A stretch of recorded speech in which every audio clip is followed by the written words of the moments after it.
আজকের আমার নতুন রেসিপি নিরামিষ আলুর দম। যে কোনো উপোসের দিনে এই আলুর দমটি আপনারা বানিয়ে থাকতে পারেন। আমার বলা এই রেসিপিটি আপনারা একবার ট্রাই করে দেখবেন।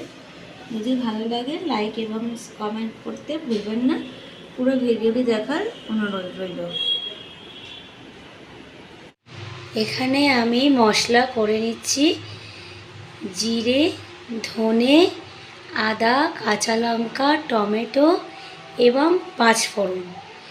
এই মশলাটি আমি বেটে নেব।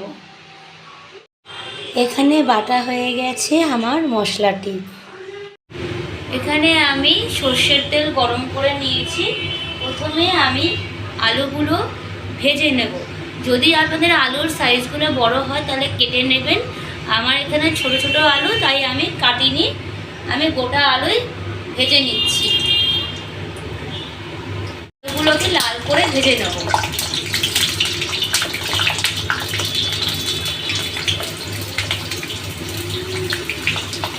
ভালো করে লাল লাল করে ভেজে নিয়ে আমি বাকি রান্নাটা করব। এইভাবে একটু তেলের মধ্যে নাড়িয়ে নিচ্ছি। নাড়িয়ে নিয়ে আমি এটাকে লাল হওয়া অবধি অপেক্ষা করব এবং লাল করে ভেজে নিয়ে আমি বাকি রান্নাটা করে নেব। এখানে আমার আলুগুলো লাল করে ভাজা হয়ে গেছে। এই অবস্থায় আমি তুলে নেব। ওই তেলেই আমি দিয়ে দেব সামান্য একটা তেজপাতা ফোড়ন। এবার আমি দিয়ে দেবো দুটো শুকনো লঙ্কাকে ভেঙে নিয়েছি, শুকনো লঙ্কা ফোড়ন। এবারে আমি দিয়ে দেবো সামান্য জিরে ফোড়ন।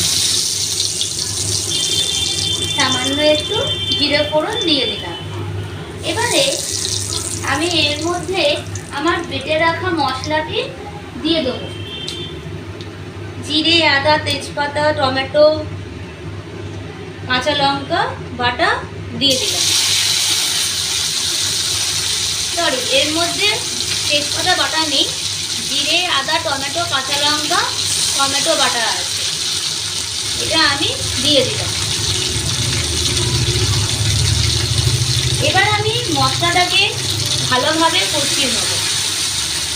ততক্ষণে কষাবো যতক্ষণ না কাঁচা গন্ধটা চলে যায়।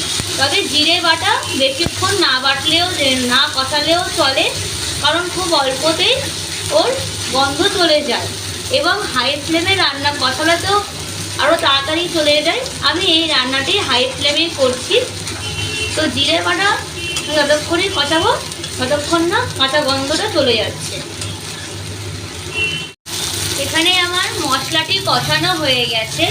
এরপরে আমি এর মধ্যে দিয়ে দেবো স্বাদ মতো খুব সামান্য পরিমাণে হলুদ গুঁড়ো দিয়ে দিলাম। হলুদ গুঁড়ো খুব অল্প পরিমাণে।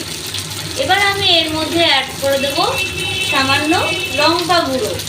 আমি এখানে ইউজ করছি কাশ্মীরি লঙ্কা গুঁড়ো, 1 চামচ মতন আমি দিলাম। এবার আমি দিয়ে দেবো স্বাদ মতো নুন। আমি কিন্তু আলু ভাজার সময় নুন দিইনি, তাই এখানে আমার নুনের পরিমাণটা বেশ খানিকটাই থাকবে। দিয়ে দিলাম স্বাদ অনুযায়ী নুন। এবার আমি আবারও মশলাটাকে ভালোভাবে কষিয়ে নেব। আমি অনেকটা পরিমাণে তেল দিয়েছিলাম, কিন্তু তেলটা একেবারেই মশলাটা টেনে নিয়েছে। এই অবস্থায় আমি দিয়ে দেবো আমার ভেজে রাখা আলুগুলো। দিয়ে দিচ্ছি আমার ভেজে রাখা আলুগুলো। আলুগুলো দেওয়ার পরে আমি সামান্য কষিয়ে নিচ্ছি, মশলার সঙ্গে ভালো করে মিশিয়ে নিচ্ছি। এইবারে আমি এর মধ্যে দিয়ে দেবো টক দই। টক দই দেওয়ার আগে বলে রাখি, টক দইটা নেওয়ার পরে আপনারা সামান্য জলে একটু গুলে নেবেন, তাতে করে দইটা ফেটে যাওয়ার আশঙ্কা থাকে না। এবং দই দেওয়ার সময়তে গ্যাসের ফ্লেমটা অবশ্যই কম করে নেবেন। একদম লো মিডিয়ামে। এবার আমি দিয়ে দিচ্ছি এখানে 100 গ্রাম টক দই। টক দই দেওয়ার পরে আমি এটাকে আবারও ভালোভাবে মিশিয়ে নেব। ভালোভাবে মশলা এবং আলুগুলোর সাথে ভালো করে আমি মিশিয়ে নিচ্ছি। মেশানোর পরে আমি এর মধ্যে দিয়ে দেব সামান্য পরিমাণে ধনেপাতা কুচি। দিয়ে দিচ্ছি এর মধ্যে আমি সামান্য পরিমাণ ধনেপাতা কুচি। ধনেপাতা কুচি দেওয়ার পরে আমি এর মধ্যে দিয়ে দেব খুব অল্প পরিমাণে গরম মশলা গুঁড়ো। গরম মশলা গুঁড়োর পরিমাণটা আমি এখানে খুবই অল্প ইউজ করছি। দেওয়ার পরে আমি এটাকে ভালোভাবে মিশিয়ে নিচ্ছি আবারও। এবার আলুগুলোকে আমি ভেজে রেখেছিলাম খুব ভালো করেই, তাই সেদ্ধ হওয়ার জন্য আমার বিশেষ জল লাগবে না। এই অবস্থায় আমি খুব অল্প পরিমাণে জল দেব।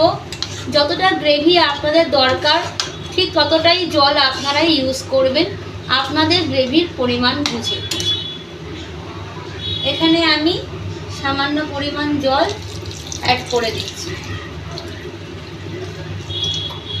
গ্রেভিটাও খানিকক্ষণ ফোটালেই জলটা অনেকটাই শুকিয়ে যাবে, তাই আমি এখানে আমার পরিমাণ অনুযায়ী জল দিয়ে ভালোভাবে নাড়িয়ে এটাকে চাপা দিয়ে রাখবো বেশ খানিকক্ষণ। এখানে আমার রেডি হয়ে গেছে আলুর দম।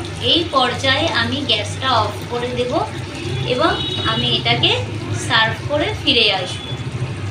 এখানে আমার সার্ভ করা হয়ে গেছে আলুর দম, নিরামিষ আলুর দম।